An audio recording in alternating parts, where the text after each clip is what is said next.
Hoy te quiero contar por qué esto me parece igual de impresionante que esto.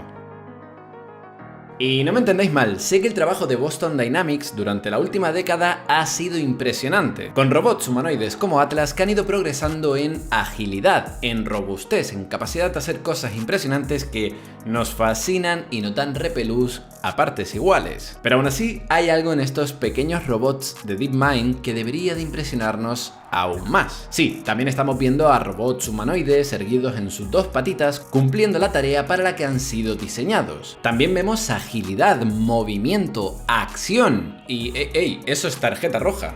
Bueno, da igual. Aquí la pregunta es, ¿qué hacen a estos robots algo tan interesante? Pues la cosa está en que aquí, a diferencia de los robots de Boston Dynamics, la tarea que tienen que cumplir, en este caso jugar al fútbol, ha sido una tarea que ha aprendido de forma automática la inteligencia artificial. Vamos, lo de siempre. A ver, esto ya lo expliqué en este vídeo de aquí, pero lejos de lo que podamos pensar, los robots de Boston Dynamics aún no se apoyan tanto en la tecnología de Deep Learning como podríamos pensar. Sí, por ejemplo, usan Deep Learning para mejorar sus capacidades de visión y para poder entender mejor el entorno que les rodea o las diferentes herramientas con las que tienen que interactuar. Pero mucho de su comportamiento depende de un catálogo de movimientos preestablecidos, donde el robot en cada situación predice qué quiere hacer, cómo se quiere mover, y de ahí elige el movimiento más adecuado y lo adapta según las circunstancias. Por ejemplo, ¿podría Atlas improvisar la escalada del andamio pero trepando por sus barras metálicas?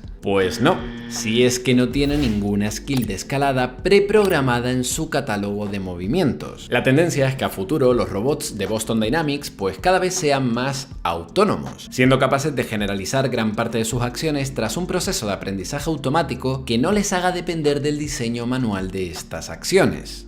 Pero sí, desafortunadamente a día de hoy muchas de estas actuaciones todavía dependen de un escenario perfectamente diseñado a las expectativas del propio robot. Y eso nos lleva a estos robotitos de aquí. Estamos viviendo un periodo histórico, donde la inteligencia artificial cada día es mejor en sus capacidades de percibir el mundo, de poder razonarlo, de desarrollar cierto sentido común y expresarse con nosotros usando lenguaje natural. Incluso su capacidad de entender el mundo le lleva a saber cómo tiene que usar ciertas herramientas para desempeñar mejor las tareas que le solicitamos.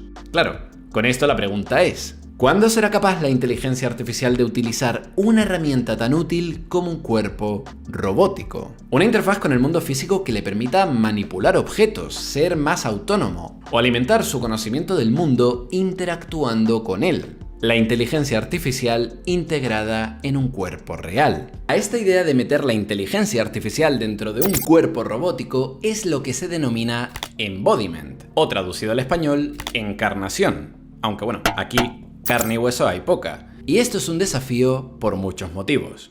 El primero es porque dejar que una máquina aprenda la locomoción de un cuerpo determinado, que tiene tantos puntos de movimiento que deben de ser controlados, pues no es nada sencillo. Pero este es un reto que en los últimos años, gracias a la aplicación del Deep Learning en los procesos de aprendizaje por refuerzo, lo que se conoce como Deep Reinforcement Learning, pues ha conseguido avanzar con paso firme. Literal. Hemos visto numerosos ejemplos que nos demostraban que, bueno, al igual que nosotros en base a ensayo y error podemos aprender a ponernos en pie y andar para luego evolucionar hasta ser un humano 100% ágil y funcional, pues la inteligencia artificial en simulación también podía lograr esto. Y esto es un éxito, pero solo una parte del problema. Y es que tener una política de comportamiento que funcione en tu simulación, sí, permitirá a la inteligencia artificial ser ágil, habilidosa, robusta incluso a los efectos perversos de tu entorno. Pero todo esto en tu simulación. Pero cuando esto te lo llevas del mundo simulado al mundo real, ¡pum!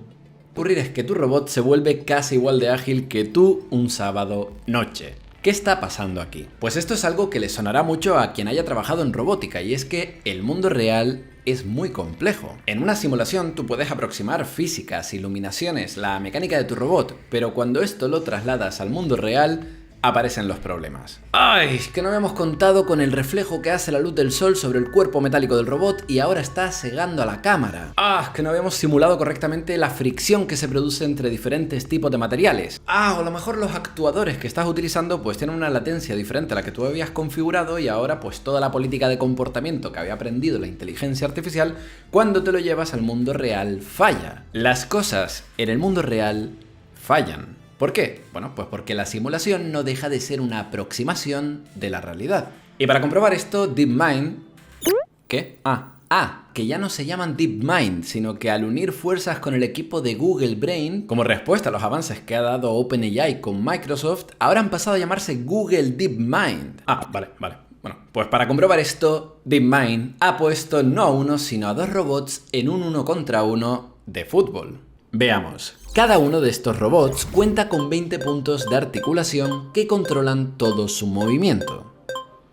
Movimiento que, como hemos dicho, no será aprendido en el mundo físico real, sino en una simulación. Aquí cada robot recibe como input la información de su propio cuerpo, de sus 20 actuadores, y también información importante de cómo se desenvuelve el juego, pues por ejemplo la posición y velocidad de la pelota y también la de su oponente. Y claro, esto es una cosa que tenemos que tener en cuenta. En esta primera versión del proyecto, los robots no están teniendo que hacer el esfuerzo intelectual de aprender a percibir el mundo con sus cámaras. Aquí la tarea es más sencilla y ya le estamos dando la información del partido procesada como parte de su input. Y esto, como podréis imaginar, es más sencillo, pero bueno, DeepMind también ha mostrado que está trabajando en una ampliación de este proyecto donde sí están enseñando a los robots a aprender a jugar al fútbol solo usando la información visual captada por sus cámaras, algo que sería ideal para darle mayor autonomía a estos robots en el futuro.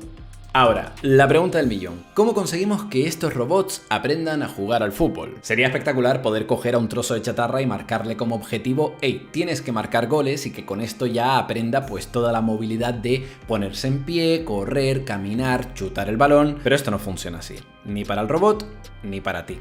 Porque en la mayoría de casos, cuando llegas al campo de juego, como mínimo ya sabes mantenerte en pie y ejecutar algunos movimientos básicos con tu cuerpo, y a partir de ahí ya aprendes a jugar al fútbol. Pues el proceso de aprendizaje de esta inteligencia artificial es bastante parecido. En este proyecto, DeepMind primero optimizó el aprendizaje de sus robots para dos tareas básicas. Una de ellas era levantarse del suelo, lo cual es bastante útil, y la otra era aprender de alguna forma a chutar el balón. Así, de forma independiente, enseñaron a sus robots ambas habilidades, pero no sin dificultades, y es que, como suele pasar muchas veces en estos setups de aprendizaje por refuerzo, cuando tú estableces un objetivo, la inteligencia artificial suele encontrar formas de hacer trampas. Así, por ejemplo, en la tarea de chutar el balón, pues la inteligencia artificial encontró una estrategia que era válida, donde hacía la croquetilla por el suelo hasta llegar al balón y lo chutaba. Algo que sí, cumple con su objetivo, pero no es lo que estamos buscando. Y son en estos casos cuando nos damos cuenta que en inteligencia artificial es casi tan importante el objetivo que le fijamos a la IA a cumplir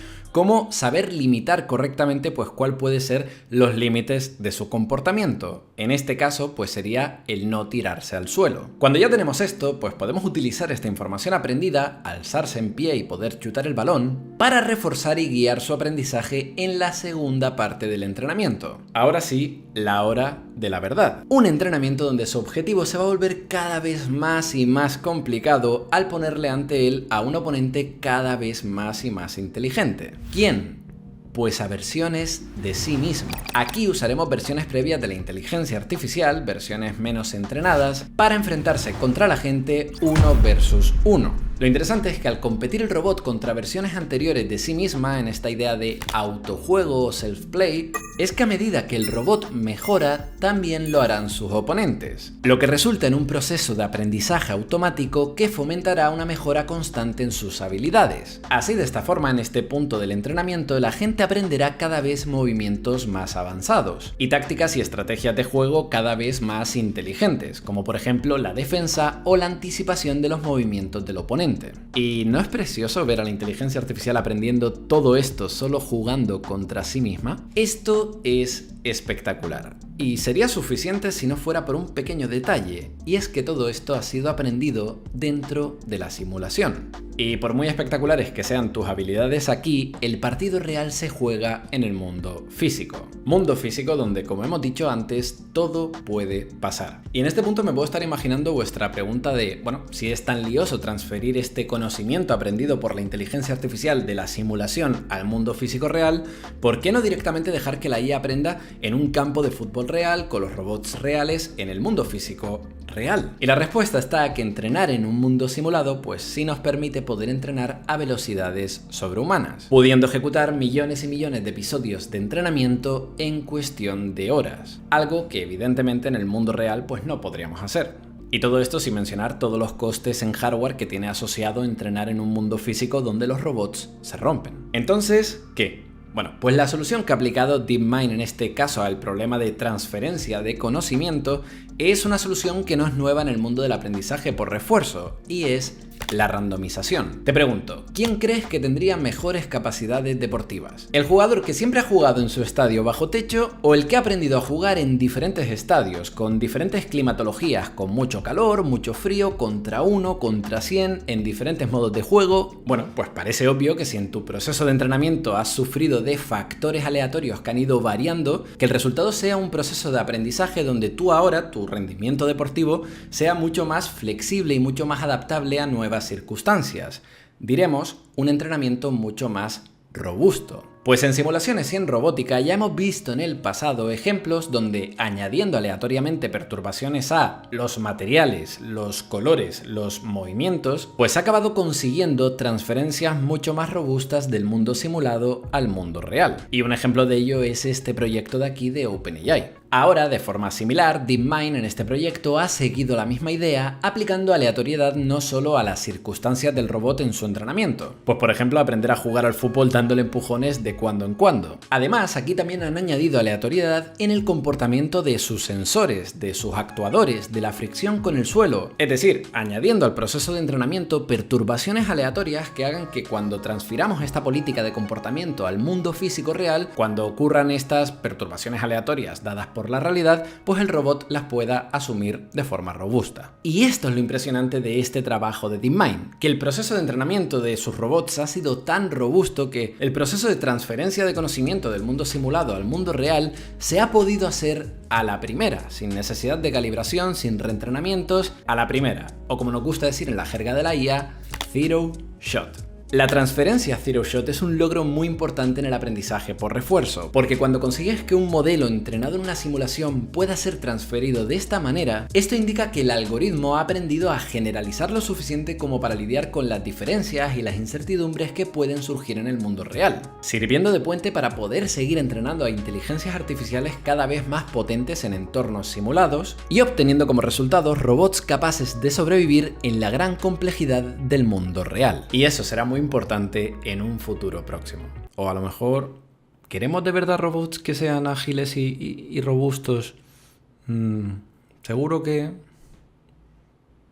Y Carlos, ¿qué tan bien juegan al fútbol? Pues evaluados en su capacidad de jugar, los robots de DeepMind demostraron haber aprendido habilidades necesarias para esto. Por ejemplo, estos robots corrían un 156% más rápido que las rutinas preprogramadas por humanos en estos robots por defecto. También conseguían levantarse del suelo un 63% más rápido o chutar el balón un 24% más rápido. Recordemos, estrategias aprendidas por la inteligencia artificial sin apenas intervención humana. Y es que para mí, esta es una de las grandes tareas pendientes para el desarrollo a futuro de la inteligencia artificial. Hacer funcionar a toda la rama del aprendizaje por refuerzo y que luego esto sirva de llave para poder hacer esta idea de encarnación de la inteligencia artificial en cuerpos robóticos reales. Aún queda muchísimo por hacer y de hecho las cosas no están tan maduras como estamos viendo en otros campos del deep learning como es la IA generativa de imágenes o generación de texto. Son paradigmas diferentes, pero ¿y si os dijera que parte del conocimiento aprendido de grandes modelos como GPT-3 y GPT-4 se está empezando a aplicar de forma efectiva en el campo del aprendizaje por refuerzo?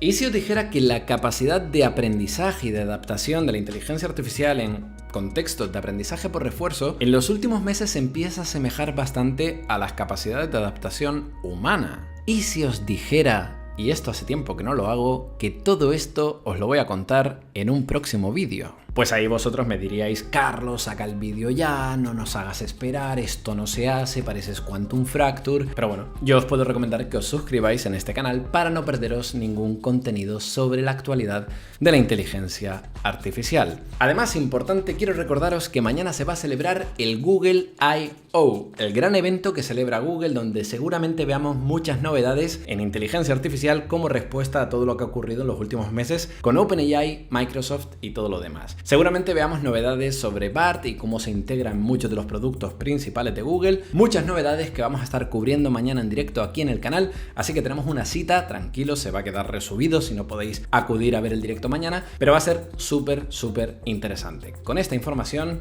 chicos, chicas, nos vemos con más inteligencia artificial aquí en YouTube. Podéis apoyar todo este contenido a través de Patreon con una suscripción mensual y oye, tenéis aquí un par de vídeos súper interesantes que no os podéis perder. Un beso. Lo tenemos.